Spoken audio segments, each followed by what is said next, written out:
Halo para penonton Budiman Cendikiawan, kembali lagi bersama saya Colikiawan di channel Rekap Sekilas. Pada kesempatan kali ini, saya akan menceritakan sebuah film yang memperlihatkan sosok seorang ibu yang egois, seorang janda yang lebih mementingkan kesenangannya sendiri.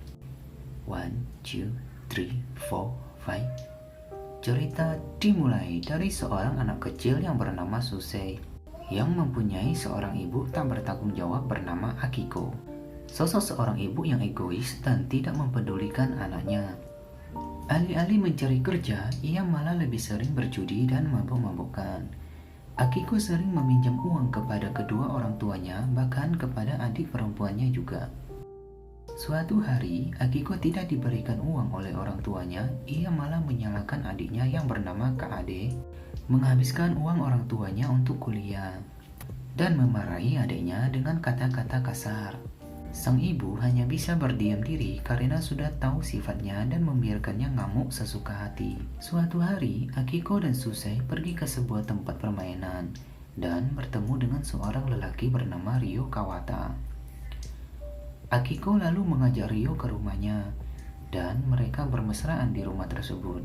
Minta digenjot dan diobok-obok. Lalu Akiko menyuruh Susei pergi membeli makanan. Saat Susei pulang ke rumahnya, dia terdiam diri di depan pintu karena mendengar suara Akiko dan Ryo sedang bercocok tanam.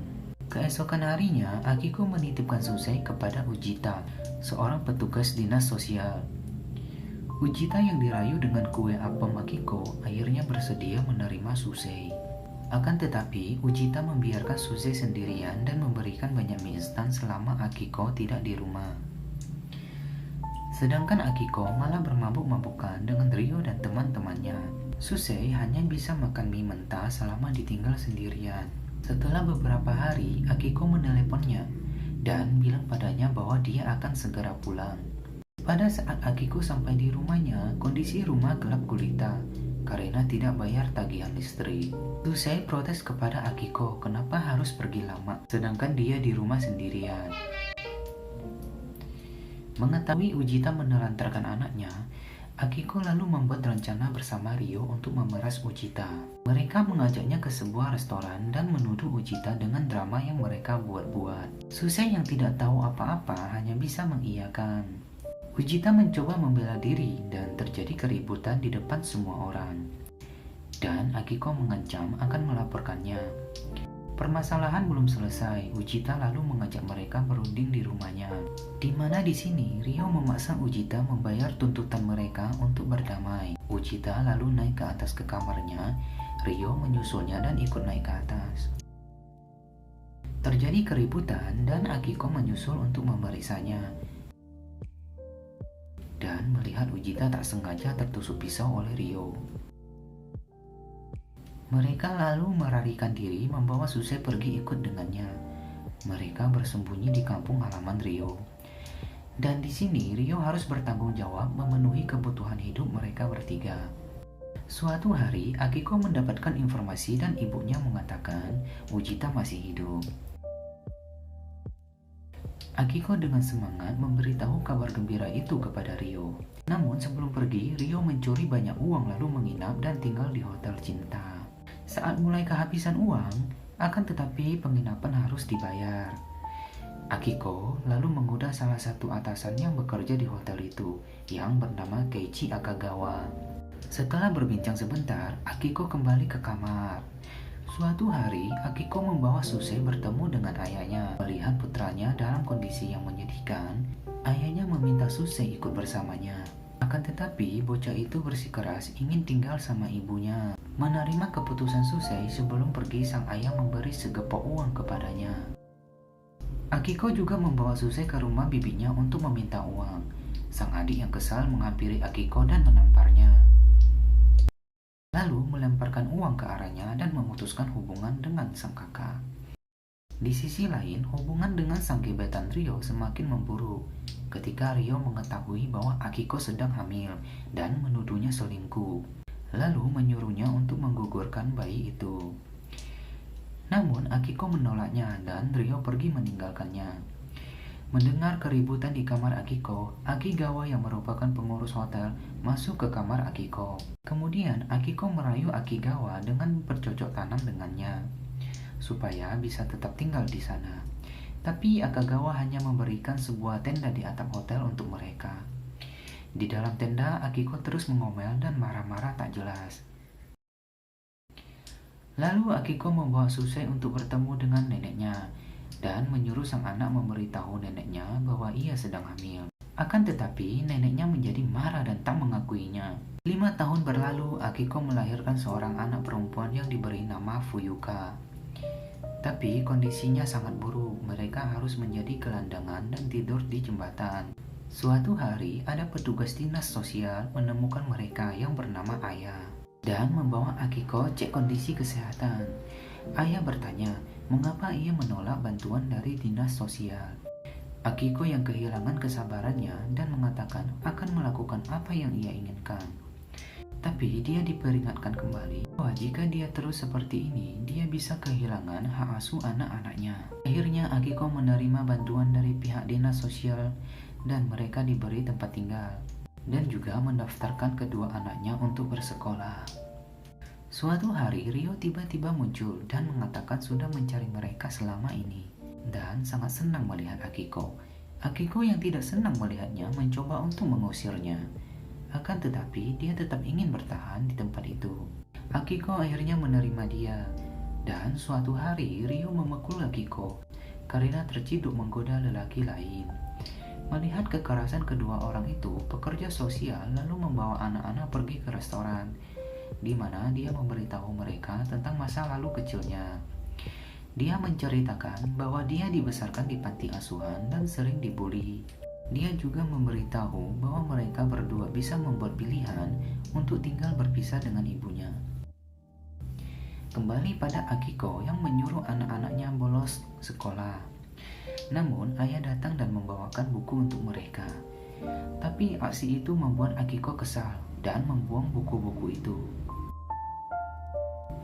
Keesokan harinya, ketika Susei dan Fuyuka pulang dari sekolah, mereka melihat Rio yang panik mengemasi barangnya. Dan ternyata Rio lagi dikejar oleh penagih hutang yang sudah mengetahui lokasinya. Akiko minta Susei membantu berkemas. Akan tetapi, Susei berkata ingin tetap tinggal dan bersekolah. Namun Akiko memaksanya untuk ikut dan pergi bersama. Kemudian, Rio menyadari kalau mereka ikut bersamanya, anak-anak itu kasihan apabila ikut ditangkap oleh penagih hutang. Dan dia mengatakan bahwa mungkin tidak akan datang menemui mereka kembali, dan terus beranjak pergi. Akiko lalu menangis di pelukan anaknya. 6 bulan kemudian, Susei telah bekerja dan bisa menghasilkan uang. Namun, sang ibu yang belum bertobat memaksanya untuk mencuri uang di tempat Susei bekerja. Suatu hari, Matsura yang merupakan bos Susei menangkap basah Susei saat sedang mencuri dan menghadap langsung di depan Akiko, memberitahunya untuk mendidik anak-anaknya dengan benar. Pada akhirnya, perbuatan itu bisa dimaafkan dan sang bos mengundang mereka makan malam bersama. Di sini, Akiko minta maaf kepada Matsura, dan Matsura juga menceritakan bahwa dia masih sendirian semenjak istrinya meninggal. Kin lalu berpindah di mana Akiko yang menerima pesan dari Rio yang meminta bantuannya. Rio mengatakan bahwa ia harus mendapatkan uang 500.000 yuan jika mau aman dari penagih hutang.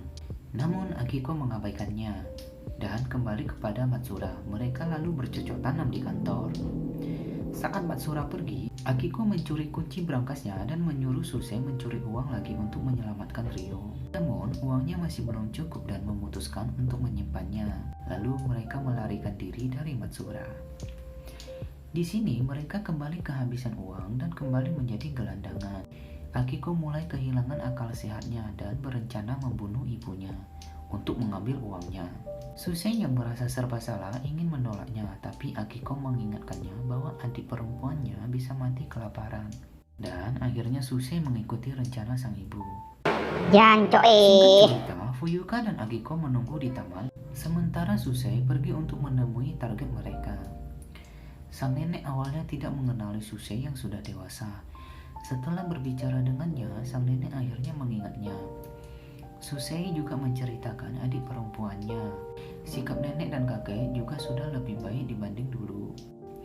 dan mereka ingin bertemu dengan Fuyuka. Di saat sang nenek pergi ke dapur, Susei mengikutinya dan langsung membunuhnya. Kakeknya yang menyusul juga ikut menjadi korban.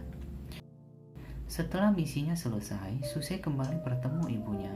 Beberapa hari kemudian diperlihatkan ayah sedang di dalam mobil mendengar berita pembunuhan dan penangkapan Susei di radio. 5 bulan kemudian, Akiko juga ditahan dan diinterogasi oleh polisi. Polisi percaya bahwa Susei tidak akan melakukannya kalau bukan perintah dari Akiko. Namun Akiko menyangkalnya dan dia juga memperingatkan bahwa dia bisa melakukan apapun yang dia inginkan. Para penyelidik kemudian berbicara dengan Susei dan memberitahu bahwa hukumannya tergantung dari pengakuan Akiko. Akan tetapi, Susei mengatakan kalau perbuatan yang ia lakukan adalah kehendaknya sendiri. Dan Akiko dipenjara selama 2 tahun. Sementara Susei harus menginap 12 tahun di jeruji besi. Suatu hari, ayah mengunjungi Susei dan mengatakan padanya bahwa Fuyuka telah menemukan keluarga barunya. Lalu ayah bertanya, kenapa dia harus bertanggung jawab penuh atas pembunuhan itu?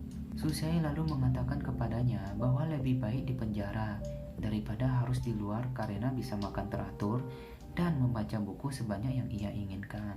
Cerita berakhir di sini, di mana Susei mengatakan alasan dia melakukan semua itu karena dia sayang ibunya dan tidak berdaya kalau dia sendirian. Cukup sekian dan terima kasih.